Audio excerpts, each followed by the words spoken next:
So in this video I'm going to show you guys how I made my own dome plate. It took me about 8 hours and the total cost was about $35 for the material. I started out by just taking a quick run over to the metal shop, and $35 later I had my aluminum, so let's begin. Alright, so I'm going to attempt to make my own dome plate. It's real simple. All I'm doing is using a 1/8 thick inch piece of aluminum, a 5052. To get my basic size, I just took my Lazy Susan from my dome ring and traced it out onto here, and I'm just going to cut it out with a jigsaw. Then I have to find the center of it, and I can make a jig for a router. So I'll keep you posted. So you can see here that I cut off 1/4 of the circle so far. And you just take your time. You want to stay roughly close. You don't have to get right on the line, because we can do that with a final sanding. Or if I set it up, I'm going to try and actually make a jig for my router to go around and give me a really nice finish once I find the center. What you want to make sure when you're doing this is you're getting nice chips from the aluminum.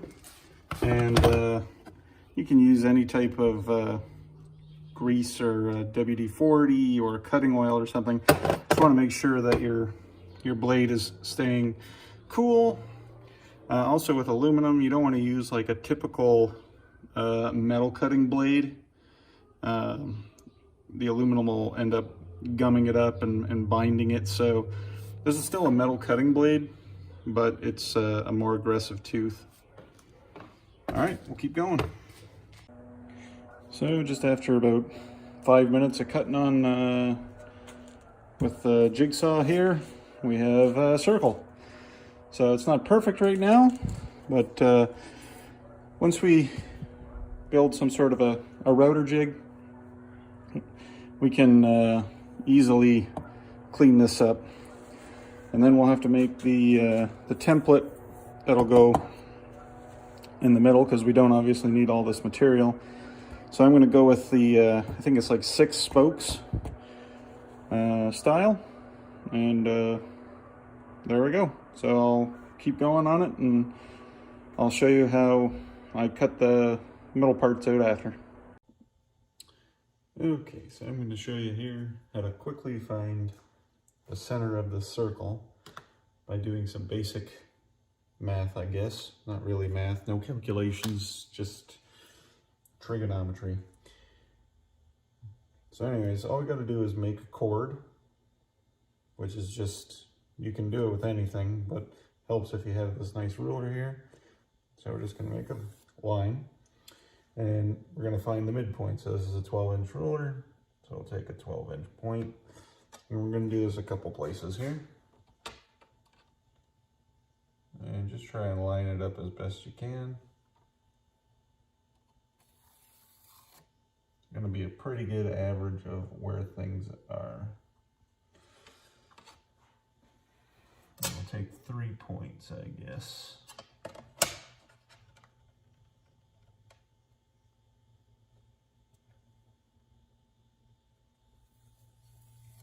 Don't worry about the marker, you can always wash that off after with a little degreaser or something.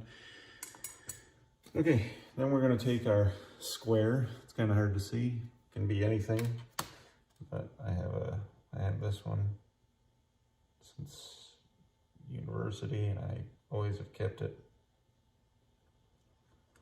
And we're just going to come across.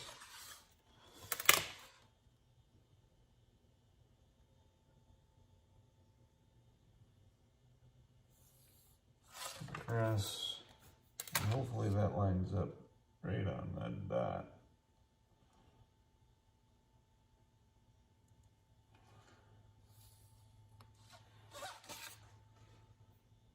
And there's our center. We're going to mark that with a punch so that I don't lose it.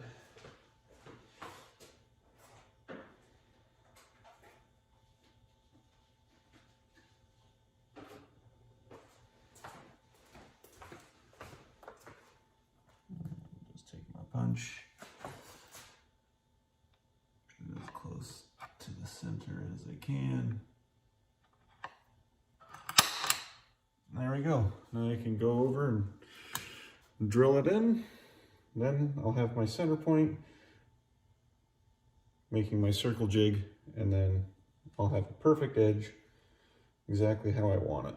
And I can take it in or however diameter that I'm going to need it. Okay, so a few steps have gone by since the last time I was looking at it here. I've taken the center hole and I ended up drilling it out, and I'm just putting a little T-nut through it, just something that holds it. You can use any kind of nut really, or a bolt. And I put that through it, and I needed to get a diameter here for the inner diameter. And the way I did that was I just took a scrap piece of wood, figured where I roughly wanted it, drilled a small hole for a scribe, that on, and essentially just went all the way around and created that scribe line. And that gave me the basic inner diameter that I was looking for. And then what I did was, because I'm going with the 6-spoke design, using some basic trigonometry again. If you have 6 spokes, everything in between is 60 degrees, 360 degrees. With the 360 degree pattern, basically you get your 6 spokes like that. And to do that, again, I just used my square. So from here to here is a 90 degree, 60 degree, 30 degree. You can see that they basically line up with all of my inner lines. And I felt that a 2-inch spoke would be nice. Give me lots of room to attach to and still allow me to feed anything that I need to through here. So it just so happens that this ruler is 1 inch wide, and I was able to create a 1-inch line from here, here, and here. And then I had a piece of just some 2-inch bar stock that I had lying around, and I just made that for all my spoke widths. So now I wanted a more of a consistent way of getting this hole pattern, so I made another little jig using the center spoke here. And the way that this center jig worked, it's a little dirty now, but it just went on. And again, this is a 60 degree angle, so what I did is I took a straight line going down using my square here, made 2 30 degree triangles, which gives me the 60 degrees I wanted. And then I took my 1-inch ruler and came across, and it's kind of hard to see now just because I used a little bit of WD-40 on my drill bit, but I essentially came through here, crossed where that needed to be, made a cross here. Again, to get this circle, I just threw on my scribe, went across, made my inner diameter that I was looking for.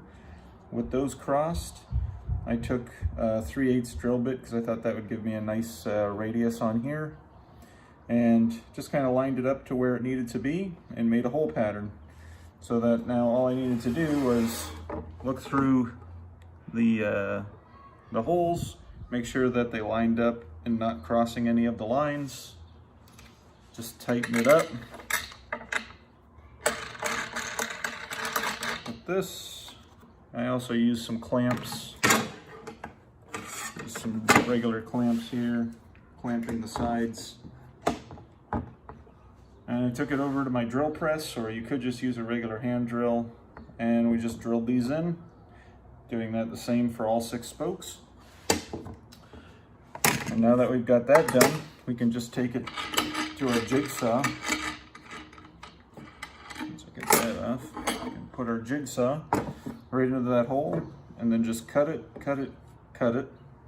and then we'll smooth it up with another little router jig so that we can have nice crisp edges all over. And then the last thing we'll do is we'll have to drill this out a little more so that we can have room for our slip ring to come through, put some slots in here, and then we'll drill in all the hole patterns that we need for the Lazy Susan. So we'll keep going. So I just cut out the first triangle, one of 6 I guess, and just took a file to take the edge down, and it turned out pretty good. So I just had 5 more to do, and then we'll have something that kind of resembles a typical dome ring. And then, like I said, we'll create those other holes and slots that we need, and then we should be done. All right, so let's see where we're at now. So as you can see, we've got all the triangle pieces cut out, and I also drilled in some just kind of temporary screw holes. The plan is to actually make these into slots so that we have some adjustability when it's in the dome, to make sure that when we're trying to line up the pieces here, they will line up with how the dome pie panels are. Because my intent is to actually have a periscope lifter, which will eventually go on here. I'm gonna have to trim this up because originally I was gonna attach this to the dome ring, but now it'll fit just into one of these areas. And I have to make sure that when the lifter comes up, it's going to actually come out of the pie panel. So that's another little project I have going right now. So originally when I cut these out, they're a little bit jagged just because it is a jigsaw, and you can still kind of see some of the areas here that I haven't been able to do on this part yet. But these are nice and smooth, pretty crisp. I also took the router and I went around to make this nice and circular. How I ended up doing that was just bolting it down to my table and then rotating it along the router bit here. And to do the inside pieces here, I ended up using a little handheld router. And just kind of used a straight edge, lined it up, clamped it down, went across along every edge to get a nice straight edge. The next thing is going to be to put a slot inside. So I've gone ahead and made a pattern here, and I ordered some guide bushings. And what this will do here is once I, bolt it through, I'll be able to rotate it around to all the different places and make the slot. Then to get the other side so it's nice and parallel, we just flip it over and we do the same thing all the way around. So the slot is cut for a 1/2 inch diameter because that's the bushing that I will use. And when I actually put in the router will be a 1/4 inch bit. So that gets centered in the bushing. It'll go through to make all of that. And what a bushing really does is it kind of makes any standard bit into a pattern bit or a flush trim bit. So on some of these router bits here, they have a little bearing which allows it to follow a pattern. That's why they call it a pattern bit. And you can see that's what I have actually inside this router right now, was a pattern bit. Because when I was creating this straight edge, it was taking off any of the kind of little jagged pieces that was on it. So the next step again is to add the slots here. Then I will make another version of this with a little bit bigger of a piece, and I'll line it up with the holes. So as you can see, like right now, this is the hole that I use to drill all of these. So on here, to make this template, what I'll end up doing is set up a guide so that I can rotate through and get a slot from a single bit here. And then what I'll end up doing is clamping it down, bolting it here or clamping it there, and then I'll take my pattern bit and I'll come across and it'll be able to make all these little slots. So once I have that done, the only thing to be done after that will just be drill out this center hole so that we can fit the slip ring through it, just the wires. I'm still going to keep the slip ring attached to the COM8 frame, and then we'll be good to go. So we're getting close. So I've gone ahead and cut a few slots. So as you can see, it's turning out pretty nice. I've got this kind of rounded slot here, and then I've got the two slots here. There's nice, not necessarily perfect, but considering it's a hand router, it's not too bad. So the way I'm setting it up is I had to recess a small hole here on both sides, and what I'm doing is putting in a bolt, and then I lock it down underneath with a screw, and I'm just kind of ensuring that this hole lines up with the center hole, so you can see like that would make it on and off. And once I'm reasonably happy with it, I'm just clamping it down.